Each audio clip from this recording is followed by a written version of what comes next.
Professional Quilters. We meet here every Monday, all day.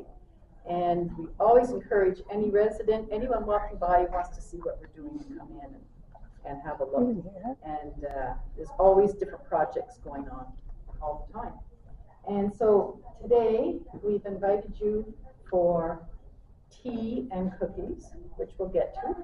And this is what we call a trunk show. A lot of the quilters here have brought a quilt that has some specific meaning that always has a great story behind it. So we thought we'd share with you, and we're hoping that some of you have stories to share with us about quilts. On January 27th, Right Here, Right Now was lucky enough to attend a collaborative Memories of Quilting event hosted by Grace Village. Quilters from all over the townships gathered to share their stories, their creations, and their joy. She's very exact with the stairs, right, Holly? Madame. A century, 2 centuries ago, because you didn't have space in your home to have a pulley system and a quilt frame on the ceiling. And then when you had your friends over for a quilt meeting, you just pulled it down, put it on some horses. And then when you were finished, you just crank it back up to the ceiling. Oh, wow. That's pretty cool. So I was drawing the background and I just made it by squares and strips. Beginning at 89 and finished in 92. It's written in the bottom. The neighbor of my brother had sheep. So that's why the sheep's in the Every thread in every quilt appeared to have a story.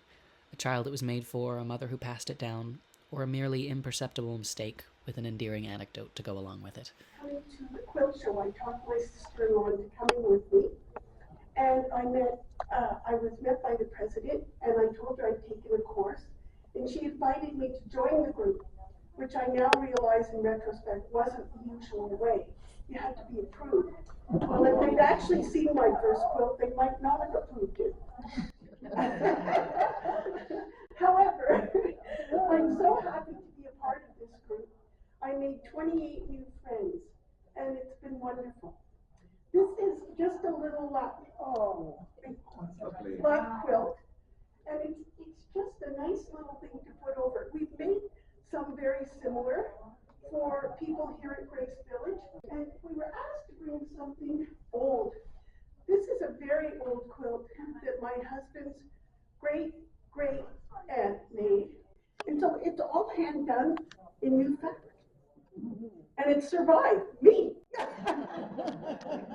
Before I even moved here, I looked online to find a quilting guild because I've been quilting for a while. This one was my grandmother's. They had a wheat farm in Saskatchewan. And my mom remembers having this on the bed when she was younger. It's seen better days. Quilting is an old craft, often passed down through families and communities, materials themselves often spanning generations. With flour sacks, I couldn't tell you, I don't have the history of it from my grandmother. I'm not very good in this, but I can see it. This is my mother, my kit for my daughter. For my fille, already 25 years. The knowledge, skill, and attention to detail that goes into not only making a quilt, but identifying one's quality and maintaining one is extensive, often taking years and years to perfect.